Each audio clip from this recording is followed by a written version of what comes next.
मित्रांनो, तुम्ही सोशल मीडियावरती पोपटाने केलेली कमाल पाहिली असेल, ज्यामुळे तुम्ही कित्येक वेळा हा व्हिडिओ पाहून थक्क देखील झाला असाल. घराचं रक्षण करणाऱ्या पोपटाची कमाल आपल्याला व्हिडिओमध्ये पाहायला मिळणार आहे. चक्क या पोपटानं सिक्युरिटी गार्ड बनत चोराला पळवून लावले असं काय की नेटकरी देखील थक्क झालेले आहेत. संपूर्ण व्हिडिओ पाहण्यासाठी तुम्ही आताच्या एस एस स्पोर्ट्स या चॅनेलला सबस्क्राईब करा आणि अपडेट राहा. आणि एकदा सार्वजनिक ठिकाणी, दुकानात तर राहत्या घरामध्ये मौल्यवान सामान वस्तू चोरल्या जातील अशी भीती प्रत्येकाच्या मनात असते.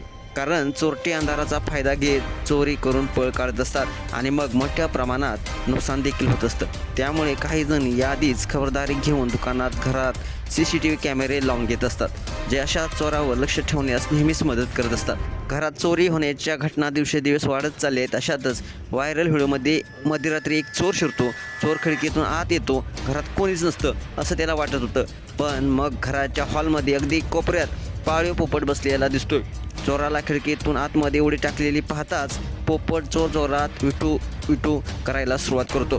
पोपटाचा आवाज ऐकून चोर घाबरतो आणि थेट खिडकीतून बाहेर उडी टाकून पळून जातो. व्हायरल झालेल्या व्हिडिओमध्ये तुम्हाला पाहायला मिळते की पोपटाचा आवाज ऐकून घराची मालकीण धावत हॉलमध्ये येते. तोपर्यंत चोर निघून गेलेला असतो. पण CCTVमध्ये पाहिल्यानंतर कुटुंबातील सदस्यांना देखील पोपटाचं कौतुक वाटतं. आतापर्यंत तुम्ही अनेक सिक्युरिटी गार्ड, श्वान यांनी चोरांपासून इतरांचं संरक्षण करताना पाहिलं असेल, पण पोपटाने केलेली कमाल तर सगळ्यांनाच थक्क करून सोडणार आहे. घराचं रक्षण करणारी या पोपटाची कमाल ह्या व्हिडिओतून आपल्याला पाहायला मिळते. हा व्हायरल झालेला व्हिडिओ डिजिटल खान01 नावाच्या एक अकाउंटवर पोस्ट करण्यात आला असून चोर आत येताच त्याने विटू विटू करायला केली सुरुवात. किती मस्त सिक्युरिटी गार्ड आहे असं या व्हिडिओला कॅप्शन देण्यात आलेलं आहे.